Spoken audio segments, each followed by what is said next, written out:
19 years ago this week, Tom Brady took on one of the best offenses in NFL history in the Super Bowl and won thanks in large part to his defense. Now, lots changed since then, and Brady may have traded the Patriot way for Tampa Bay, but the 43-year-old has continued to be the NFL's constant. And against Kansas City's history-making offense tonight in Super Bowl 55, the Buccaneers' defense shone through, and the GOAT turned back the clock once again. In the first Super Bowl ever played in the home stadium of one of the participants, the Bucs D gave the Tampa faithful a lot to cheer about. This play from the third quarter was just a microcosm of the whole game. Patrick Mahomes with nowhere to go, and Shaq Barrett brings him down. He was all over Mahomes throughout the night, and that allowed the O to take control. First quarter, Brady finds who else but Rob Gronkowski from 8 yards out, and they were not done. Later on, second quarter, this time from 17 yards out, Brady hits Gronk for the second on the day and his fifth career Super Bowl touchdown, putting him second all-time to Jerry Rice. That made it a 15-point game, and the Bucs would score again right at the end of the half thanks to the revitalized Antonio Brown.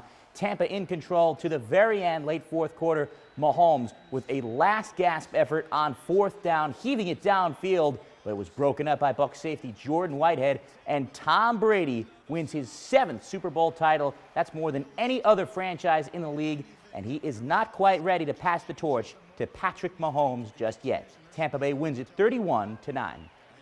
Jim Boeheim and his men have been under fire since their blowout loss to Clemson on Saturday left them at 10-6 overall and just 4-5 in ACC play.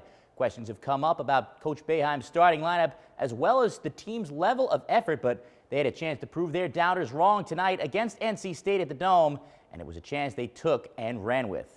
The Orange looking to sweep the season slate against Kevin Keatts and the Wolfpack.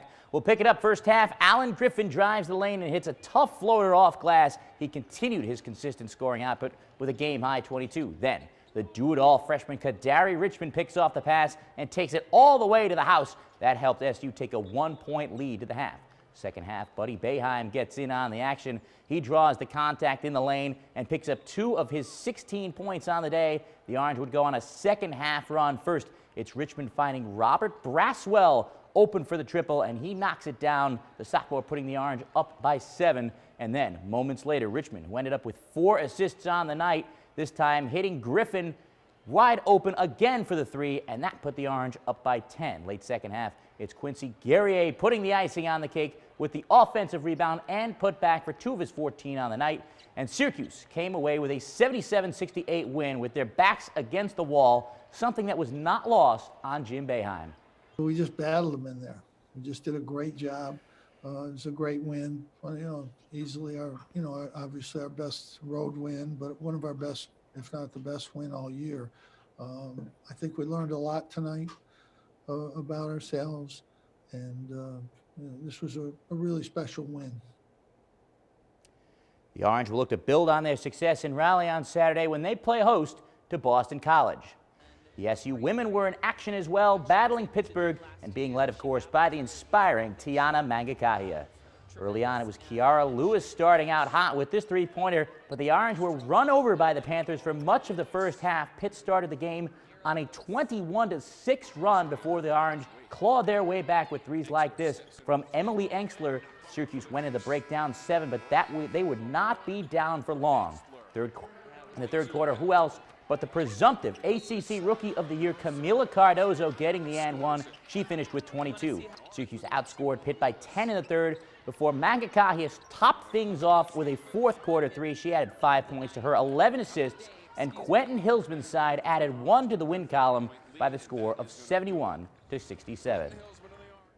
Almost 1 year ago, the postseason dreams of many local basketball players were cut down by the pandemic, and this year it was no guarantee that any high school athlete playing what's been deemed a high-risk sport would be able to compete.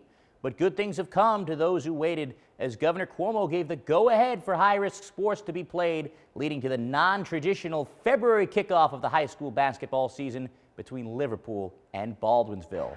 The Warriors and head coach Ryan Blackwell looking to get back to their winning ways this year, and senior Jacob Works could play a big role in that quest. He gets 2 of his 23 on the day there. A few minutes later, it's freshman Bruce Wingate jumping the pass and laying it in with ease. Liverpool led 20-8 after 1 quarter and never looked back, thanks in part to another freshman in Andreo Ash. This jumper, 2 of his 16 points.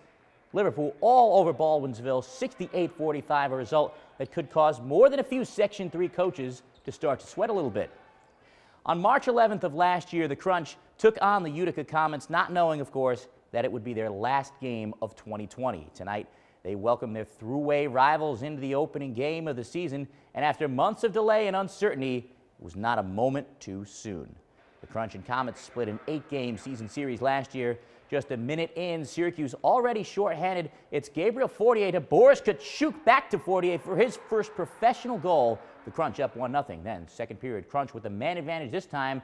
Alex Bear-Bollet lights the lamp to make it 3-0, and they wouldn't stop there. Just 5 minutes later, it was Henry Bowlby off the redirection, off the shot from the point, putting it into the net, and the Crunch starting the season off strong, winning 6-1. That'll do it for sports. When we come back, we'll take one last look at tomorrow's forecast with Bill. Stay right with us.